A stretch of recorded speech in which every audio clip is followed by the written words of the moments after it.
एकतर माझ्याकडे या लोकांशी संबंधित व्यक्तीनंच हा व्हिडिओ पाठवला. मला तर माहिती नव्हतं कोण आमदार आहे त्याच्यात.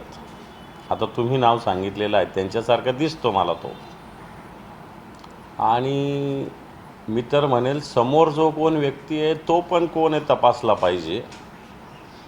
एवढ्या नोटाचे बंडल म्हणजे रास आहे, जशी धान्याची रास असते ना शेतामध्ये, तशी नोटांची रास तिथं लागलेली आहे. इथं सामान्य माणसाकडे एक 50,000 रुपयेसुद्धा बँकेत भरले तर त्याला नोटीस येते 5 मिनिटात. 5 मिनिटात म्हणजे फार वेळ द्यायला लागत नाही. बँकेत तुम्ही पैसे भरा 50,000 फक्त, तरी बँक नोटीस पाठवते. एवढा पैसा कुठून आला इन्कम टॅक्सवाले बघतात. आणि मग एवढा नोटांचा ढीग, रास ज्याला म्हणता येईल, आणि ह्या नोटांची रास संदर्भात हे महोदय कोणाशी बोलत आहेत आणि ती सगळी रास जमा करणारी व्यक्ती कोण आणि ती कुठली तेही समोर येईल. पण आत्ताच्या घडीला मी एवढंच समोर आणलेलं आहे की अशा पद्धतीनं शेतकऱ्यांसाठी कर्जमुक्तीसाठी या सरकारकडे पैसा नाही, कॉन्ट्रॅक्टर्सचे बिल द्यायला या सरकारकडे पैसा नाही, आणि एवढ्या नोटांच्या ढीगच्या ढीग यांच्या सत्ताधारी पक्षाच्या लोकांकडे आहेत. मी हे जनतेच्या समोर आणलेलं आहे. कारण आधी अशाच पद्धतीनं जे संजय शिरसाट आहे संभाजीनगरचे, यांच्या घरातला व्हिडिओ, आता घरातला व्हिडिओ तर बाहेरचे माणसं नाही काढू शकत ना, त्यामुळे घरातला व्हिडिओ समोर आला होता की नोटांच्या बॅगच्या बॅग भरलेल्या. आता हा व्हिडिओ घरातलाच व्हिडिओ एका अर्थाने म्हणावं लागेल. आणि त्या महोदय जे कोणी आहेत, तुम्ही आमदार सांगतात, त्यांना ह्या नोटा किती आहेत काय आहेत सगळं मला असं वाटतं दाखवल्या जातात आणि नंतर त्यांना त्या द्यायच्या असतील. त्याच्यामुळं हे जनतेसमोर आलं पाहिजे की आत्ताच्या घडीला हे सत्ताधारी पक्षाच्या लोकांनी कशा पद्धतीनं हैदोस सत्ता आणि संपत्तीचा घातलेला आहे, तो मी या व्हिडिओच्या माध्यमातून जनतेच्या समोर आणलेला आहे.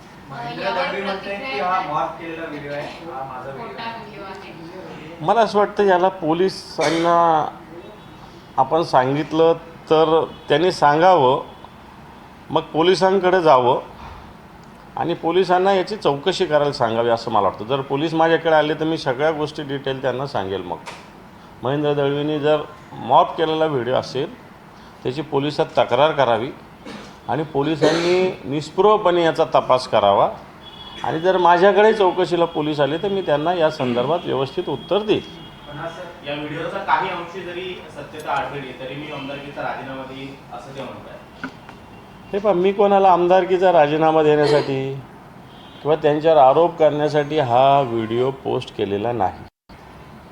मी आत्ताच्या घडीला जे 50 खोके एकदम ओके लोक म्हणत होते तर काही लोकांना राग येत होता, म्हणजे खोक्यांचंच राजकारण सगळं चालू हे दाखवण्यासाठी मला त्यांच्या राजीनामा, माझं काय व्यक्तिगत त्यांच्याशी काही राजकीय नाही आहे. त्यांनी त्यांचं खुशाल जे करायचं ते करावं, मला त्याच्याशी काही घेणं नाही. मी काही त्यांचा राजीनामा मी व्यक्तिगत त्यांच्यावर आरोपही केलेले नाही, करणार पण नाही. माझी भूमिका याच्यामध्ये ती कोण व्यक्ती आहे त्यांचा राजीनामा वगैरे मला त्याच्यात इंटरेस्ट नाही. मला सांगण्याचा मुद्दा आहे की आत्ताचे सत्ताधारी पक्षाचे लोक कशा पद्धतीनं जनतेची लूटमार करून, कारण हे तर काय यांच्या शेतीच्या उत्पन्नातून नाही येत, हे सगळ्या गोष्टी फॅक्टरीतून येत नाही. मग सगळे टेंडर्स, सगळं राजकारण, सगळे याचे त्याचे टक्केवारी घेणं, बदल्यामध्ये सगळ्या गोष्टी करणं, याच्यातला हा पैसा आहे. माझा मुद्दा तो आहे. मला त्या राजीनामा वगैरे हा काय मी मागितलेला नाही. मला त्याच्याशी त्या विषयाशी काही घेणं देणं पण नाही.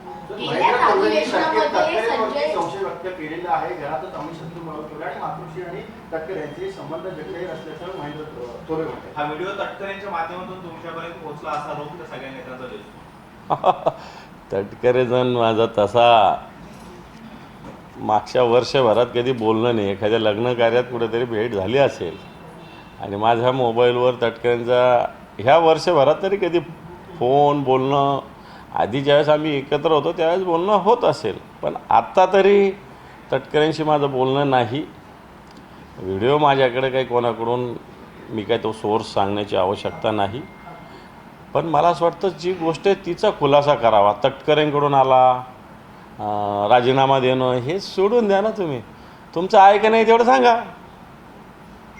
नसेल तर पोलिसात तक्रार करा, पोलिसांना चौकशी करू द्या.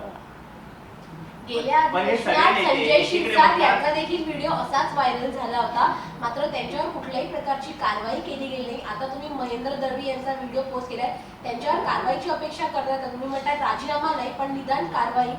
हे पहा, जसे महेंद्र दळवी आहे याच्यात, तसे समोर एक लाल शर्टवर पैसे मोजणारी व्यक्ती पण आहे. तिचा चेहरा दिसत नाही. मला तर वाटतं सगळ्यात मेन कल्प्रिट ती व्यक्ती आहे, सगळ्यात महत्त्वाची. त्यामुळे पोलिसांची जबाबदारी आता ती.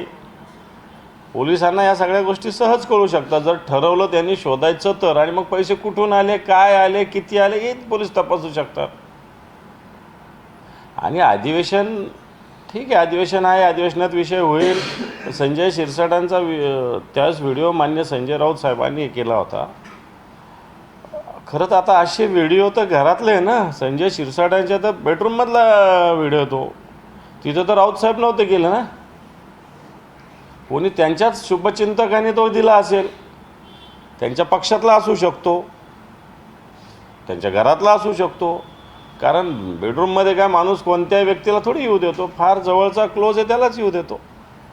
त्याच्या वेळेसही मला वाटतं संजय शिरसाटांनी अजून शोधण्याचा प्रयत्न केला नाही की आपल्याकडं काय होतं आहे. आणि आता याचाही मला असं वाटतं नुसतं तटकरे राजीनामा देईल या विषयाशी आम्हाला काही घेणं नाही. या विषयाची चौकशी व्हावी एवढंच आमचं म्हणणं.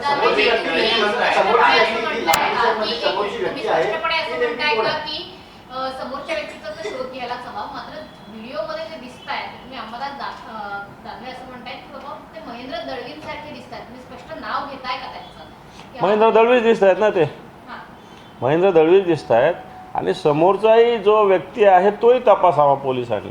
तुम्ही ओळखता का समोरच्या व्यक्तीला, कोण वाटतोय तो समोरचा? ओळखतो म्हणून मी व्हिडिओ ट्विट केलेला आहे. मी काय बिन ओळखीचं ट्विट काय बिलकुल केलेलं नाही. पोलिसांनी चौकशी करा एवढंच माझं खुलं आव्हान आहे बस.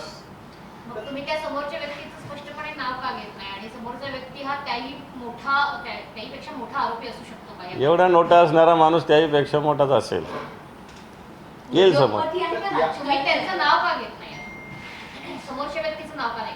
हे पहा, आता चेहरा दिसत नाही त्यामुळे तो मी नव्हेच म्हणेल. तो आता पुढचा त्याच्या चेहऱ्याचा येईल त्यावेळेस बघूया. मग कंत्राटदार आहे, राजकारणी आहे की नाही, मी आता त्याच्यात तुम्ही मला आतमध्ये नका पोहोचू नका तिथपर्यंत. या व्हिडिओचा भाग 1 आलेला आहे, भाग 2 सुद्धा याच अधिवेशन काळामध्ये गदारोळ. हे पण मला अधिवेशनाचा हा मुद्दा नाही. मला ही महाराष्ट्राची संस्कृती खोक्यांची कशा पद्धतीने यांनी केलेली हा माझा मुद्दा आहे.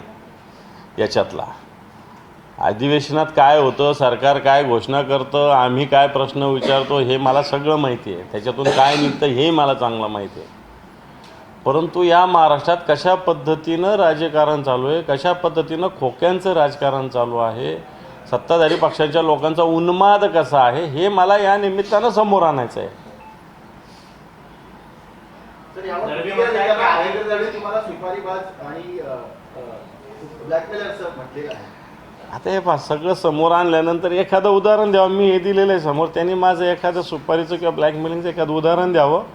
मी हे सगळं खोटंही सांगेल. मग तुम्ही जो समोरचा व्यक्ती आहे त्याची चौकशीची मागणी करताय, तो शोधून काढला पाहिजे असं म्हणताय. तुमच्याकडे त्याची संपूर्ण माहिती आहे, तुम्ही स्वतः का पोलिसांमध्ये जाताय? पोलिसांनी माझ्याकडे आल्यावर मी माहिती दिली असं तुम्ही म्हणताय. हे बघ, मी आत्ताशी पहिलं पाऊल टाकलेलं आहे. अजून काय काय याच्यावर होतं, काय काय भूमिका सरकार घेतं, ग्रह खातं घेतं, हे मला एकदा बघू द्या ना. सगळ्या गोष्टी जर सरकारने काही गोष्टी स्वतःहून केल्या तर चांगलं, नाही केल्या तर आम्हाला करता येईल ना. पुढचे मार्ग आहेत ना आमच्याकडे. महेंद्र दळवी आणि त्यांच्या सहकारी नेत्यांच्या वेगवेगळ्या प्रतिक्रिया समोर येत आहेत. आधी दानवेंवरती कारवाई व्हावी, मग ते सांगू शकतील की हा व्हिडिओ कुठून आला असं ते म्हणतात. तर दुसरीकडे हा व्हिडिओ मॉर्फ आहे असं देखील दावा करतायत. आणि दुसरीकडे तटकरेंवरती सुद्धा आरोप करतायत की त्यांच्याकडून हा व्हिडिओ त्यांच्यापर्यंत आलेला असेल. नेमकं त्यांच्या सगळ्या वक्तव्यांमध्ये वेगवेगळा संभ्रम दिसतोय. हे पहा, मी शिवसेना प्रमुख मान्य बाळासाहेब ठाकरे यांच्या विचाराचा उद्धवजींच्या नेतृत्वाखाली काम करणारा शिवसैनिक आहे. असं मी तटकरे बिटकरे यांचं ऐकून असे धंदे मी करणार नाही. आणि मी काही कोणत्या विषयासाठी सुद्धा हे केलेलं नाही. मी केलेलं आहे महाराष्ट्राची संस्कृती खोक्यांची कशा पद्धतीनं फोफावलेली आहे हे जनतेपर्यंत पोहोचविण्यासाठी मी केलेलं आहे. मी आता हे केलेलं आहे, ऑफिशियली माझ्या हँडलहून केलेलं आहे. पोलीस याच्यावर गुन्हा दाखल करू शकतात त्यांची इच्छा असेल तर, नसेल तर मला असं वाटतं या सगळ्या विषयाला पोलिसांचा किंवा सत्ताधारी पक्षाचा पूर्ण पाठिंबा आहे असं मी समजेन. तुम्ही पोस्टमध्ये लिहिलं आहे की शेतकऱ्यांना मदत करण्यासाठी यांच्याकडे पैसा नाही आहे, मात्र पैशांची बॅग भरून मिळेल. तर मग शेतकऱ्यांना मदत अजूनही मिळाली नाही आहे, मात्र आमदार पैशांच्या बॅगा घेऊन फिरताना आपल्याला दिसत आहे. हे तर सत्य आहे. हे पहा, शेतकऱ्यांना 31,800 कोटीचं पॅकेज जाहीर केलं. राज्याच्या इतिहासातलं सगळ्यात मोठं पॅकेज अशी घोषणा ह्या 3 जणांनी केली, मुख्यमंत्री आणि 2 उपमुख्यमंत्र्यांनी. अधिवेशन चालू आहे. अधिवेशनाच्या पटलावर यांनी आत्तापर्यंत किती रक्कम कोणत्या कोणत्या जिल्ह्यात किती शेतकऱ्यांना दिली खुलासा करावा. आम्ही गावोगाव फिरून आलेलो आहे, पुन्हा फिरणार आहोत, या सरकारचा पंचनामा करणार आहोत. घोषणा करतात हेक्टरी वेगळी, प्रत्यक्षात मदत वेगळी आहे. 6 रुपयाचा चेक काही शेतकऱ्यांना आलेला आहे, ते माझ्याकडं व्हॉट्सअपवर शेतकऱ्यांनी पाठवलेलं आहे. काही जणांनी उद्धवजींच्या दौऱ्यात, मीही नंतर पुन्हा फिरलो, या सगळ्या दौऱ्यात आमच्याजवळ पाठवलेलं आहे. जर 31,800 कोटीचं नुसतं घोषणा तुम्ही करता, अजून तर तेही त्याच्यातल्या काही रक्कम 50-60% लोकांना पोचलेली शेतकऱ्यांना. पण डिक्लेअर हेक्टरी समजा 18-36,000 असेल तर पोचली 5,000. डिक्लेअर 8,500 असेल तर पोचली 500 रुपये. ही काही रक्कम आहे? आणि त्याच्यातल्या 30-40% लोकांना तर अजून रुपयासुद्धा पोचलेला नाही, हे मी दाव्यासहित सांगतो. म्हणून अधिवेशन चालू आहे, सरकारने पटलावर किती मदत किती जिल्ह्यामध्ये मिळाली हे जाहीर करावं. दुसरी गोष्ट, केंद्र सरकारकडे अहवाल पाठवला. केंद्रीय मंत्र्यांनी सांगितलं की अहवाल आला नाही. दुसऱ्या दिवशी त्यांनी खुलासा केला की अहवाल आला. केंद्रीय मंत्री शिवराजसिंह चौहान यांच्या हेतूविषयी, प्रामाणिकतेविषयी बिलकुल आम्ही शंका घेऊ शकत नाही. शिवराजसिंह चौहान अतिशय प्रामाणिक व्यक्ती आहे, प्रामाणिक मंत्री आहे, शेतकऱ्यांचा कणवाळा असणारे मंत्री. याच्याविषयी मनात शंका असायचं काहीच कारण नाही. मग त्या मंत्र्यांना खोटं पाडलं गेलं, खोटं बोलावं लागलं महाराष्ट्राच्या. याच्यामुळं जर हा अहवाल आधीच पाठवला तर हा अहवालसुद्धा किती रकमेचा, किती तरतूद व्हावी अशा प्रकारचा हा सुद्धा विधिमंडळाच्या अधिवेशनात पटलावर आला पाहिजे. परंतु सरकार हे करणार नाही, कारण सरकारची मदत अजून पोचलेली नाही. सरकारने हा अहवाल उशिराच पाठवलेला होता. एकीकडं शेतकऱ्यांना ज्या मदतीची गरज असताना ती दिली जात नाही, एकीकडं या सत्ताधारी पक्षाचे लोक नगरपालिकेच्या निवडणुकामध्ये 10,000 रुपये, 5,000 रुपये मतदाराच्या घरी पाठवतात. एकीकडं अशा पद्धतीनं एवढ्या नोटाच्या रास, ज्याला म्हणतात धान्याची जशी रास असे, जशी नोटांची रास या मंत्र्यांकडं, या आमदारांकडं पडलेली आहे. माझा मुद्दा तोच आहे की एकीकडं शेतकरी दिवाळी साजरा करत नाही हे आणि हे एकीकडं राज्याचं दिवाळं काढतायत. सर, राज्यात सध्या स्थानिक स्वराज्य संस्थांचं निवडणुकांचं वारं आहे, त्याच्याशी काही संबंध असेल असं वाटतं का? या विषयाचा व्हिडिओचा असेल ना, असेल, कुठंतरी द्यायचे असेल, काही ठेवायचे असेल, काही द्यायचे असेल, असू शकतं. कारण ऑलरेडी काही लोकांनी हेलिकॉप्टरमधून मोठ्या जडच्या जड बॅगा दाखवलेल्या आहेत. ह्या बॅगा कशासाठी? तुम्हाला 1 दिवसाचा प्रवास येतो, 2-2 एवढ्या 2-2 आणि 4-4 एवढ्या जड बॅगा कशाला? कपडे ठेवलेली घरगुती जे आपल्याला रोजचं सामान लागतं याची बॅग किती जड असते, आम्ही प्रवास करतो. पण यांच्या बॅगा 2-2 गाडला उचलत नाही. तर त्या बॅगमध्ये काय असतं? निवडणूक आयोग झोपलेलं आहे का? असं कोणी सांगितलं की जातानाच तपासणी व्हावी, येतानाही तपासणी करावी लागते? पण ही सत्ताधारी पक्षाची होत नाही. आमच्या काही आमदारांनी ते समोर आणलेलं आहे आणि मला असं वाटतं हे सगळे मार्ग असेच आहे. सर, तुम्ही व्हिडिओ पोस्ट केला आहे, दुसरीकडे शेतकऱ्यांना मदत मिळत नाही हे देखील सांगितलंय. मात्र काल पहिल्याच दिवशी 75,000 कोटीच्या पुरवण्या मागण्या या सरकारने ठेवल्या आहेत. पुढे इतके मोठ्या म्हणजे पुरवण्या मागण्या सरकारने ठेवल्या आहेत. हे पहा, पुरवणी मागण्या 75,000 कोटीच्या सरकारने ठेवल्या. आता मला असं वाटतं या पुरवणी मागण्यानंतर सरकारवर 10 लाख कोटीचं कर्ज होईल, कमी जास्त बजेटपर्यंत ते 10 लाख कोटीचं 100% होणार. देवेंद्रजी फडणवीस राज्याचे मुख्यमंत्री परवाच बोलले, राज्य आर्थिक डबघाईला निश्चित आलं आहे, परंतु दिवाळखोर झालेलं नाही. याचा अर्थ काय? माझ्या खिशात एक खडकूही नाही, फक्त आता मी घरदार विकायचं बाकी आहे, असं त्याचा अर्थ आहे. असाच त्याचा अर्थ आहे. जे देवेंद्रजी परवा चहा पानाच्या कार्यक्रमानंतर बोलले की राज्याची आर्थिक स्थिती डबघाईला आलेली आहे, परंतु राज्य दिवाळखोरीत नाही. याचा अर्थ काय घ्यायचा? डबघाईला म्हणजे काय आणि दिवाळखोरी म्हणजे काय? मलाही कळतं दिवाळखोरी. याचाच अर्थ माझ्या खिशात एक रुपया नाही, परंतु अजून मला घरदार विकायचं बाकी आहे. अशा पद्धतीनं पुरवणी मागण्यातून सरकारच्या आणि जनतेच्या डोक्यावर जे वेगवेगळ्या पद्धतीनं आता, कारण कर्ज घ्यावं लागणार, कर्जाचं प्रमाण वाढणार. याचाच अर्थ असा आहे की आत्ताच्या घडीला पूर्ण राज्य आर्थिकदृष्ट्या रसातळाला या सरकारने पोचवलेलं आहे. आता हे कसं पोचवलं मला वाटतं याच्यावर आता फार वेळ लागेल बोलायला, परंतु आर्थिकदृष्ट्या हे राज्य डबघाईला झाले मुख्यमंत्र्यांनीच कबूल केलं आहे. आणि मग तुम्ही जर डबघाईला आलं म्हणता तर तुम्ही पैसे देणार कुठून? लोकांना फसवताय तुम्ही. सर, हा मुद्दा तुम्ही उपस्थित केलाय, मात्र पहिल्यांदा कसं होतं की दोन्ही सभागृहांमध्ये विरोधी पक्ष नेता नाहीये या संदर्भात आवाज उठवण्यासाठी. नाही, बिलकुल विरोधी पक्ष नेते तर झालेच पाहिजे ना. एक संसदीय, तुम्हाला याचा अर्थ लोकशाही, तुम्ही बाबासाहेबांचं संविधान म्हणता, संविधानामध्येच लिहिलेलं आहे सगळ्या गोष्टी. कोणतंही राज्य असो, कोणतीही संस्था असो, विधिमंडळ असो, संसद असो, विरोधी पक्षनेता असलाच पाहिजे. विरोधी पक्षनेता डोळ्यात तेल घालून सरकारच्या कामकाजावर नियंत्रण ठेवतो, नजर ठेवतो. किंवा नाही नियंत्रण राहिलं तर नजर तर ठेवू शकतो, परंतु सरकारला ते सुद्धा नको आहे. सरकारला ते सुद्धा नको आहे. आणि म्हणून दोन्ही सभागृह विरोधी पक्षनेत्या विना आत्ताच्या घडीला आहे. संतोष देशमुख यांच्या हत्येनंतर हॉस्पिटलमध्ये जे फोटो काढले होते ते पहिल्यांदाच समोर आले 1 वर्षाच्या काळानंतर. तर आता मनोज जरांगे पाटील मागणी करतायत की धनंजय मुंडेंवर कारवाई करावी अजित पवारांनी. धनंजय मुंडे यांना सह आरोपी केल्याशिवाय धनंजय देशमुख केस स्ट्रॉंग होऊ शकत नाही.